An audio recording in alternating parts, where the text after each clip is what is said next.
E agora aqui no Jornal Gente da Rádio Bandeirantes, quem está conosco para falar sobre agricultura, fazer um balanço do ano de 2022, expectativas para 2023, é Evaristo de Miranda, pesquisador da Embrapa, um dos maiores conhecedores aqui do cenário agrícola brasileiro e que sempre está conosco na Rádio Bandeirantes. Evaristo, bom dia, seja bem-vindo ao Jornal Gente.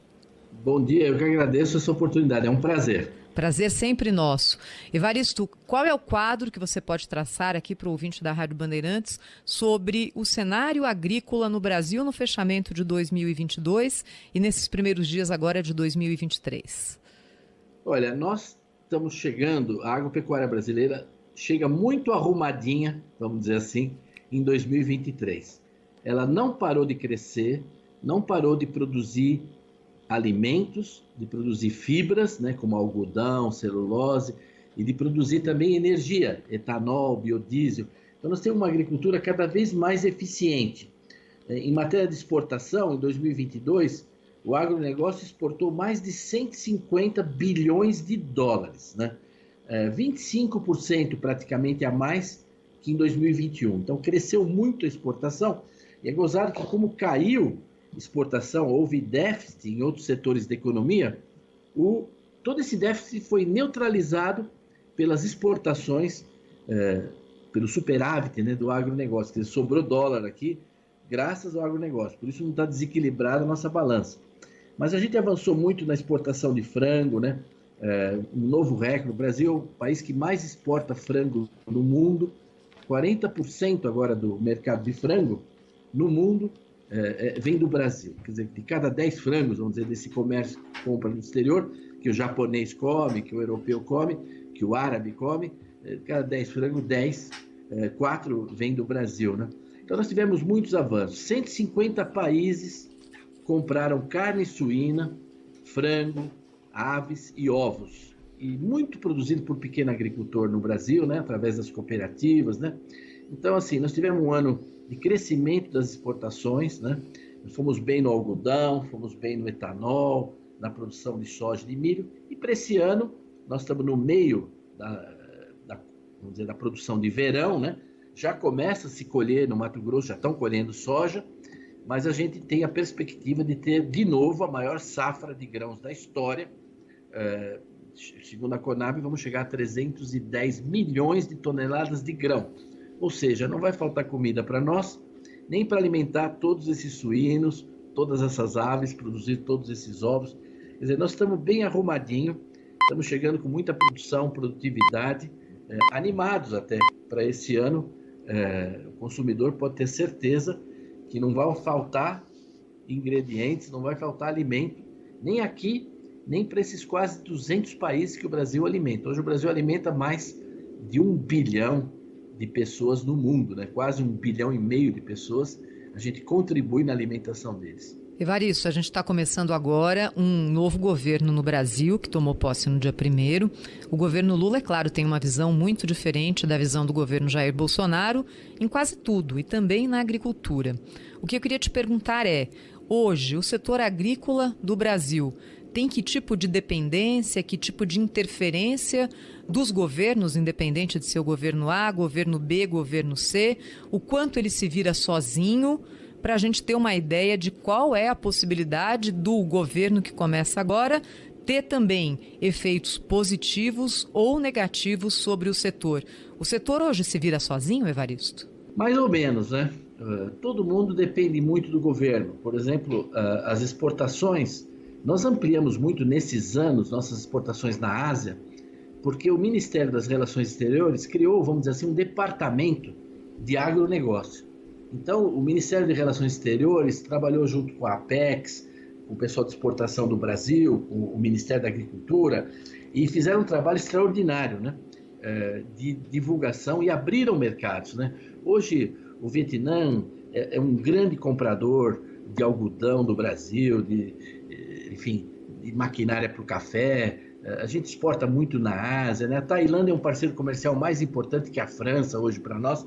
Tudo isso graças a todo um trabalho conjunto dos agricultores, do agronegócio, com o governo, com o Ministério das Relações Exteriores.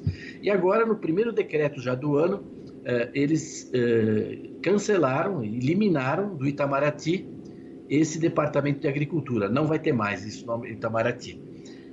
Houve reações, né, do agro negativas com relação a isso.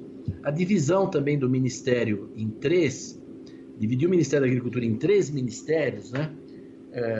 Quer dizer, o setor não vê isso como uma boa coisa, porque a agricultura é uma só, né? Você pega o caso e fala, mas tem o pequeno, tem o grande, mas agricultura, agricultura familiar e pesca, é isso, né? Exatamente, Na realidade, tudo isso está ligado, né? Quem alimenta os peixes, o Brasil hoje, a população brasileira, ela come mais peixe produzido em cativeiro, mais camarão produzido em cativeiro do que pescado no mar, nos rios, né? E que alimenta isso, esses peixes são alimentados com ração produzido por soja, né? Milho, etc. É tudo muito interligado. No caso da soja, nós temos no Brasil 236 mil produtores. Então tem 236 mil produtores que produzem soja. 82% deles é tudo pequenininho. Tudo gente com menos de 100 hectares na propriedade. A propriedade tem menos de 100 hectares. Agora, a variedade que o pequeno planta, o médio planta, o grande planta, é a mesma variedade. O herbicida é o mesmo, entendeu? A tecnologia de plantio direto é a mesma. O que muda é o maquinário, a dimensão. Então tem uma grande unidade na agricultura. Então você vai ter agora um congresso internacional sobre alimentação e agricultura. Nós vamos mandar 3 ministros para lá para representar o Brasil, não é? Então essas coisas causam alguma apreensão. Agora, por outro lado, nós temos uma nomeação de um ministro que parece uma pessoa muito indicada para dar continuidade a esse trabalho. A gente podia até falar um pouco disso, se for o caso. Seria ótimo, até para você dividir com o ouvinte da Rádio Bandeirantes, Evaristo, qual é a percepção hoje que o agronegócio tem em relação a essa escolha, e se você conhece também pessoalmente o novo ministro da Agricultura. Independente de questões pessoais, né? O senador Carlos Fávaro é um pecuarista, é um agropecuarista, ele já presidiu a Associação dos Produtores de Soja do Mato Grosso, ele já foi secretário de Meio Ambiente. Então, ele tem uma visão muito boa das questões, dos desafios da agricultura, da nossa imagem internacional, né? Eu acho uma pessoa bastante preparada. Ele tem feito declarações que o ministério dele apresentou uma especial continuidade de gestão nas últimas décadas. E ele cita, independente das mudanças de governo, né? Desde o Roberto Rodrigues até o Marcos Montes, o último ministro do governo Bolsonaro, Tereza Cristina, ele elogia todos eles, elogia que esse ministério não sofreu tantas descontinuidades e rupturas como aconteceu nos outros ministérios, né? Então, esse ministério, ele é reflexo da agricultura e a agricultura também é reflexo desse ministério. São coisas inconfundíveis, mas também inseparáveis, né? Anda junto, né? E acho que vai precisar muito diálogo aí no governo, porque tem gente, assim, alguns desinformados, né? Que estão prometendo revisar pelo retrovisor, né? Não pelo para-brisa, olhando para trás, né? Revisar a legislação de defensivos agrícolas, de licenciamento ambiental, do porte de armas nas fazendas, no respeito ao direito de propriedade, a legislação trabalhista no meio rural, né? Essas são coisas assim muito inadequadas, né? Na Espanha eles costumam dizer que la ignorancia es audaciosa. E a ignorância é audaciosa mesmo, né? Às vezes propõem coisas meio desencontradas. Mas o nosso ministro é um homem de diálogo, sabe? Conhece o agro e eu acho que ele está montando uma boa equipe, né? Um bom secretário de Relações Internacionais, vamos dizer assim, para lidar com essa parte exterior, aqui como o Perosa, que é aqui de São Paulo, né? Da área ligada ao setor de açúcar e álcool, etanol. Eu acho que ele vai montar uma boa equipe. Ele vai ajudar muito o governo, estou achando esse ministro. Vai ajudar muito o governo e vai ajudar o governo a dialogar com o setor rural. Está tudo desorganizadinho. Mas você perguntou assim no começo, né, dizendo, não, mas isso pode desorganizar, ou o setor tem resiliência para avançar, né? Então tem gente que acredita muito nessa resiliência da agropecuária, ou seja, que mesmo com adversidades internas e externas, porque lá fora a coisa também não está boa, né? Pode ter queda no preço das commodities, pode acontecer muita coisa complicada aí. Então, claro, pode haver desmandos na política pública aqui, ataques de movimentos radicais ao agro, Mas o agro tem resiliência, mas prudência e caldo de galinha é importante, né? Eu acho que a situação atual, ela me lembra uma historinha que depois eu queria contar para você aqui, encerrando a nossa conversa. Tá bom, guarda a história então, daqui a pouco a gente volta a ela. O Evaristo de Miranda, pesquisador da Embrapa, com a gente aqui hoje no Jornal Gente da Rádio Bandeirantes, falando sobre o setor agrícola e também, é claro, sobre esse cenário agora com o governo Lula. A gente sabe, Evaristo, que hoje no Brasil, boa parte da regulação de investimentos de infraestrutura está nas mãos do Estado e muitas vezes o próprio investimento também. O PT costuma ter uma visão mais estatizante do investimento público do que o governo que o antecedeu, do que o governo Michel Temer também, por exemplo. Mas existem questões, tanto do ponto de vista regulatório quanto do ponto de vista da ação, que cabem ao Estado em infraestrutura. No que o Estado brasileiro poderia ajudar o setor agrícola, o agronegócio, em termos de investimento em infraestrutura, aquilo que falta, tem às vezes coisa que está fácil, está na mão fazer e não é feita. O que está faltando? Eu acho que como temos um governo com uma grande sensibilidade social, não é? Que vai dar atenção revigorada para o tema da pobreza rural e tudo isso, eu acho que o governo deveria investir muito na eletrificação rural, né? Fazer chegar a eletrificação rural, não uma luzinha para acender televisão, né? Só, ferro de passar. Não, para poder ter picadeira, ordenhadeira, para poder realmente usar tecnologia, né? Então a eletrificação rural é muito carente no Brasil. A área rural, não se imagina quanta gente no Brasil não tem luz elétrica no campo, né? E isso depende de todo um trabalho com as empresas, do governo. Muita coisa pode ser feita em eletrificação rural. Segunda coisa é a parte da armazenagem. Quer dizer, se a estrada não está boa, se você tem armazém, você espera a chuva passar, você espera a estrada melhorar, ficar mais seco, depois você manda. Agora, se você não tem armazenagem, você colhe no caminhão, você não colhe para o celeiro. No mundo inteiro você colhe para o celeiro, não para o caminhão. No Brasil a gente colhe e vai pondo no caminhão, assim o caminhão já vai embora, entendeu? E às vezes se o caminhão chega cedo, você colhe meio verde. Se ele chega tarde, você colhe meio seco demais, dá quebradeira no grão quando vai processar. Tem perdas aí, você perde às vezes 6% da produção por colheita em hora inadequada, porque você depende do transporte, depende do caminhão, por falta de silo, por falta de armazenagem. Então acho que tem que favorecer, ao invés do Estado se meter a querer na Conab montar armazenagem, isso aí não tem dinheiro para isso, não tem condição nenhuma de fazer isso, estoque regulador, acho muito pouco provável que isso vá para frente, mas assim, investir em armazenagem. Eu estou começando uma infraestrutura simples, talvez você estava aguardando eu falar de portos, aeroportos, estradas, tudo isso realmente é importante, mas olhando assim na perspectiva desse governo, acho que eletrificação rural, armazenagem, são áreas que poderia se avançar muito em direção aos médios produtores, aos pequenos agricultores, né? E junto com isso, prosseguir nesse trabalho do INCRA de dar documentos, né, de titular, não é, as pessoas, quer dizer, o governo Bolsonaro, ele deu documento de posse ou de propriedade de terra para 450 mil famílias em 4 anos. É muito, é uma coisa inédita, não é? Porque eles modernizaram o INCRA, colocaram computador. Hoje, se o produtor pede para regularizar um lote, só na Amazônia tem mais de 2.300 assentamentos do INCRA, para os quais eles levaram mais de 500 mil de famílias. E ninguém tem título de terra, então vive numa insegurança, não consegue crédito, não consegue nada. Então, isso daí teve um avanço enorme. Eles conectaram todos os computadores entre governo. Então, quando você diz o nome de uma pessoa que está pedindo um título num lote do INCRA, lá em Brasília eles já são capazes de ver se ele está vivo, se ele está morto, se ele tem conta bancária, se ele tem declaração na Receita Federal. Eles avançaram muito rapidamente, né?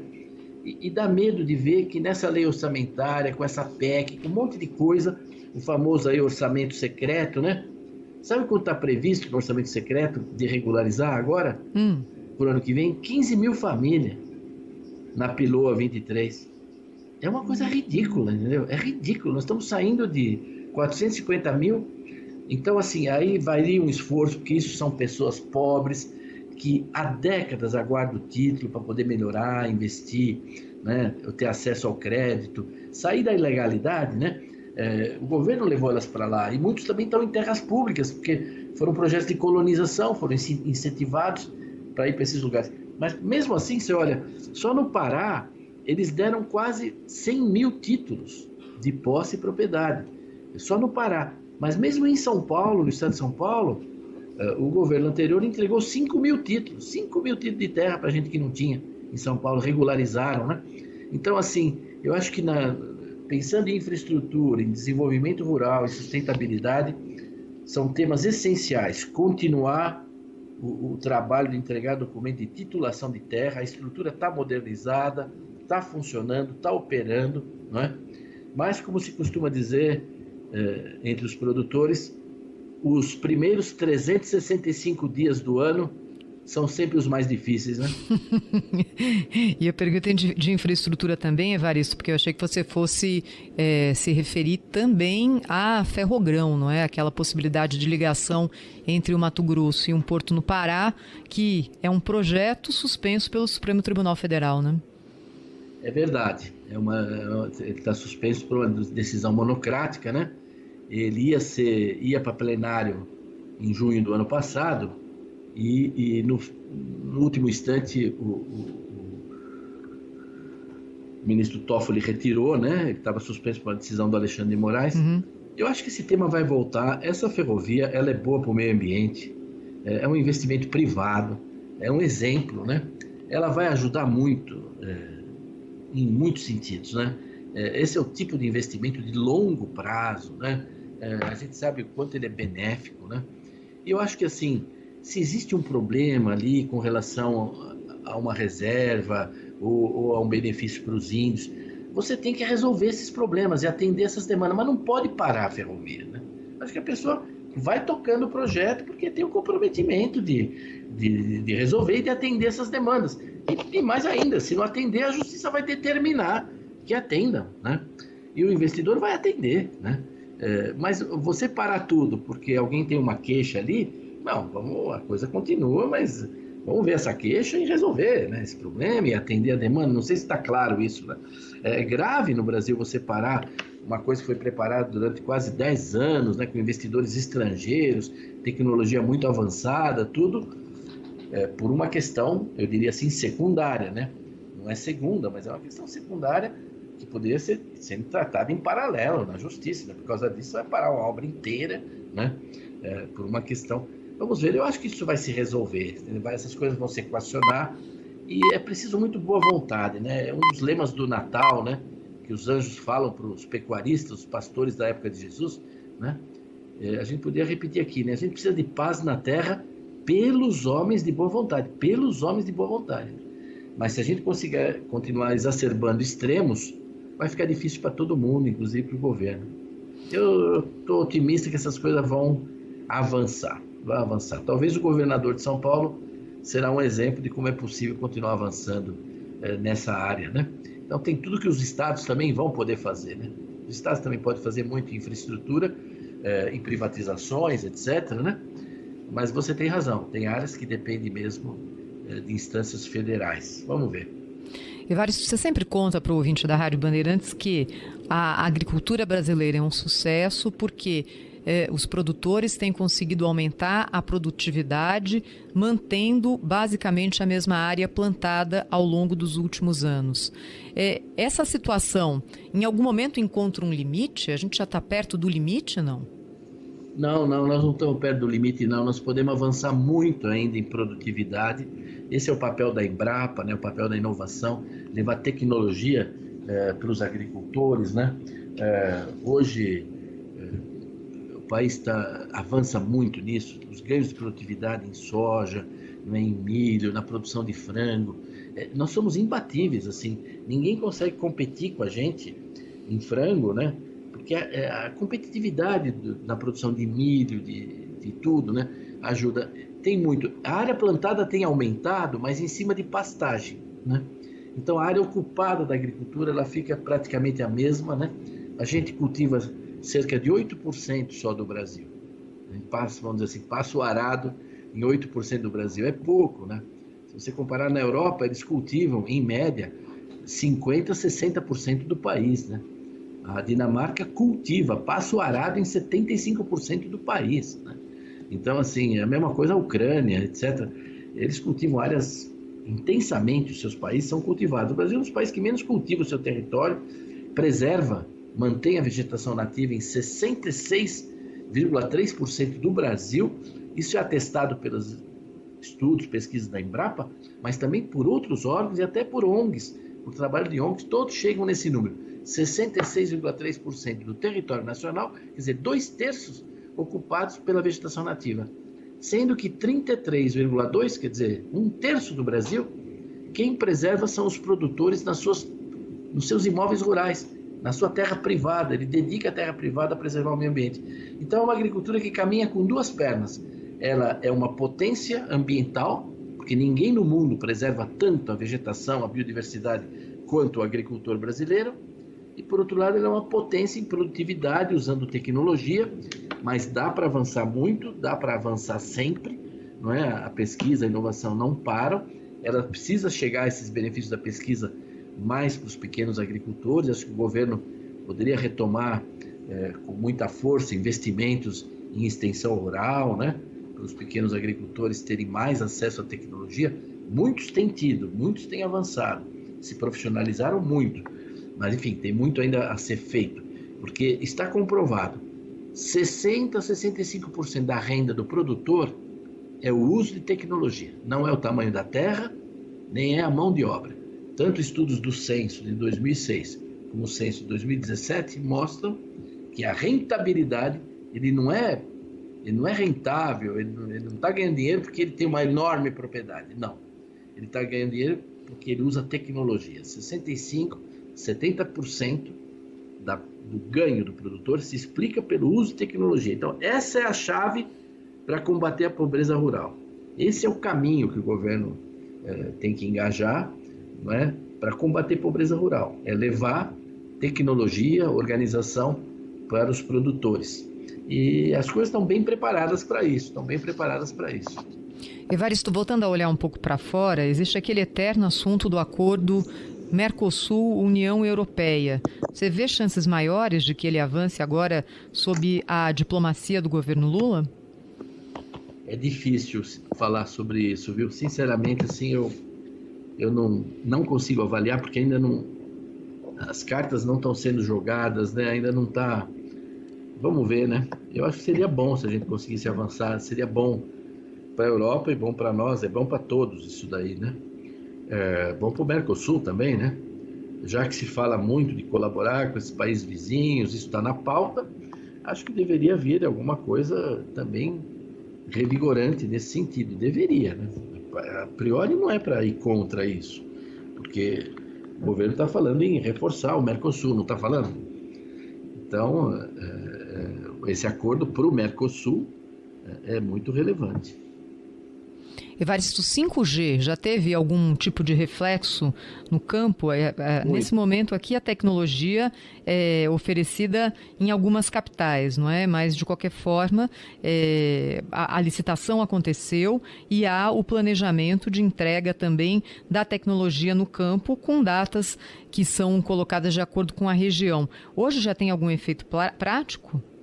Tem muito. Nossa, isso no campo é fundamental. A agricultura brasileira tem um nível tecnológico que as pessoas não imaginam, né? A máquina que está colhendo ali, você está colhendo soja, já está plantando milho, entendeu? Atrás. E é tudo por GPS, né? Tudo se comunica, né? A internet das coisas, né? Então essa nova agricultura, que pode ser ponto isso, ponto aquilo, mas assim, essa agricultura digital, né? Ela está presente em todas as propriedades, inclusive nas pequenas. Para quem está nos escutando ter uma ideia, vamos supor assim, você já deve ter visto aquelas linhas de soja plantada, né? Plantou uma linha de soja aqui, daí uns 20 e tantos centímetros tem outra linha de soja e tal. Uhum. Isso tudo está registrado com tal precisão, graças à comunicação eletrônica, tudo isso, ao GPS da máquina, que quando ele vem plantar o milho, ele sabe onde é que estava a linha da soja, ele planta na entrelinha da soja. A risca do milho é feita no meio de onde estava a soja para explorar uma área de raiz que a soja não explorou exatamente, etc., né? Então, hoje, as máquinas são muito... O 5G vai trazer um avanço muito grande. Antigamente, no campo, a gente está vivendo isso no Brasil, que é um fenômeno raro no mundo, o rejuvenescimento da população rural. Quanto mais a agricultura se desenvolve, mais os agricultores são jovens. Quanto mais ela é atrasada, como no caso do Nordeste, mais você tem envelhecimento da população rural. Mas no Brasil, no Centro-Oeste, nós temos uma população rural que está se rejuvenescendo. E é simples. Antigamente os pais diziam assim para o filho: olha, se você não estudar para ser médico, para ser engenheiro, para ser advogado, você vai pegar na enxada, você vai ficar aqui na roça, pegando na enxada, né? Agora é o contrário. Fala assim, ó, se você não fizer agronomia, não estudar informática, não estudar TI, você não vai conseguir trabalhar aqui no campo. Você vai ter que arrumar um empreguinho lá na cidade. Para ficar no campo, você tem que estudar muito. Hoje todo mundo fala isso, né? É uma inversão, né, de situação, né? Para ficar no campo, o 5G, todas essas técnicas, isso vai alavancar muito mais competitividade, muito mais eficiência para o conjunto da agricultura brasileira. E tem regiões, mesmo no sul do Piauí, nós temos exemplo lá de um grande produtor, que não faz nem tanto tempo que ele entrou na agricultura, não vou citar o nome aqui, mas que é um homem extremamente dinâmico, que veio de uma área de produção que começou com lavanderia de roupa, viu? Mas terminou sendo um dos grandes produtores de ovos, etc. Depois entrou na soja, no milho, e hoje tem fazendas lá no Piauí, estão tudo pronto para funcionar no 5G, etc. Entendeu? Então, vai ser muito bom, é importante avançar nisso. Evaristo, a gente está chegando aqui para o fim da nossa entrevista, mas você tinha prometido uma história para o ouvinte da Rádio Bandeirantes, chegou a hora. Então, vamos lá. É uma historinha simples. É que, como você disse, o Ministério da Agricultura e a agricultura andam juntos, o governo e a agricultura andam juntos, um apoia o outro, essas coisas são... E muita gente fala que, bom, ela é resiliente, mesmo que fizerem erros, que começarem a revisar as legislações de defensivo, de licenciamento, de arma, de propriedade, ela é capaz de resistir. Talvez, né? Mas assim, prudência e caldo de galinha é bom para todo mundo, né? E essa história me lembra uma história que um produtor de café me contou ali na região de Serra Negra, em São Paulo, né? Que o avô dele veio de Mantova, era um homem muito pobre, com uma mão na frente e outra atrás, bem no começo do século passado. Rapidamente trabalhou muito na enxada, tudo. Quando veio a crise do café, ele tinha um dinheirinho, comprou uma pequena fazenda de café e foi crescendo com essa fazenda, levou décadas, né, trabalhando, se tornou uma fazenda rentável, produtiva. Quando ele estava para morrer, muito velhinho, um dia ele chamou os herdeiros lá, os filhos dele, logo cedo. E eles vieram todos e, com uma espécie de último desejo, o terreno estava cheio de lotes de café secando, né?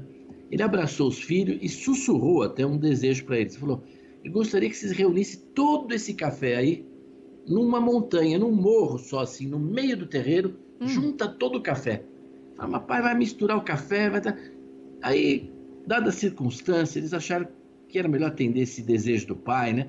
Talvez ele quisesse ver toda a produção do ano ali junta. E ele falou: façam isso sozinho, sem nenhum empregado, hein? E eles começaram a trabalhar a manhã toda, o dia todo, com ancinho, com escovão, com carrinho, com pá. E os familiares, os empregados, tudo olhando, achando aquilo uma coisa estranhíssima. Mas no final do dia, eles conseguiram criar um grande monte de café no meio, né, bem simétrico, como uma pirâmide, assim. E aí levaram o pai, né? Estavam esgotados, levaram o pai para ver, né? Ajudaram ele a chegar lá. Ele chegou, ele se aproximou, contemplou um monte de café, os filhos, as instalações da fazenda. E de repente o velho começou a gritar, que nem num surto, e que nem um louco, ele avançou para cima do pé daquele monte de café, chutando, jogando com os braços para tudo quanto é lado, e em golpes, e gritando. Em 2 minutos ele arrasou o monte, né? Demoliu tudo, chutou para tudo quanto é lado, fez um caos de café, né? Os filhos acharam que ele tinha tido um ataque, um surto, alguma coisa, ninguém estava entendendo nada, né? Aí o pai, arfando, chegou para esses filhos, quer dizer, o avô dessa pessoa que me contou isso, né? E falou uma coisa, uma lição que ainda serve para nós todos, para quem está nos ouvindo, serve para a vida familiar, serve para a agropecuária, serve para o Ministério da Agricultura, sabe? e serve também para sucessões familiares. Ele falou em italiano, né? Figli miei, né? Meus filhos. A fazenda é um monte de café. Para construir precisou muito tempo, muito trabalho, muito cuidado. Para destruir basta 2 minutos. É impactante e faz a gente pensar em todas essas possibilidades de uso da história, não só na agricultura, viu? Não é não, Evaristo? Pois é, esse homem está lá em Monte Alegre do Sul ainda produzindo café e parece que tem umas brigas familiares e fala, lembra da história do velho. Se não aconteceu, é uma excelente história de qualquer forma. Não, é real. Se você quiser um dia, nós vamos tomar um café lá. Opa, tô dentro. Conheço os herdeiros, viu? A história é real. Olha que homem, que ideia que ele teve, né? De deixar uma coisa assim tão simples, né? E tão impactante que até hoje eles lembram dessa história do nono. Evaristo de Miranda, pesquisador da Embrapa, mais uma vez conosco aqui na Rádio Bandeirantes, dessa vez falando sobre o começo de 2023 para o setor agrícola. Obrigada, viu, Evaristo? Olha, um ótimo ano para a gente e que você continue sendo aqui uma fonte de iluminação e de inspiração para os ouvintes da Rádio Bandeirantes. Muito obrigado, um grande abraço a todos, feliz ano aí. Para todos nós, obrigada.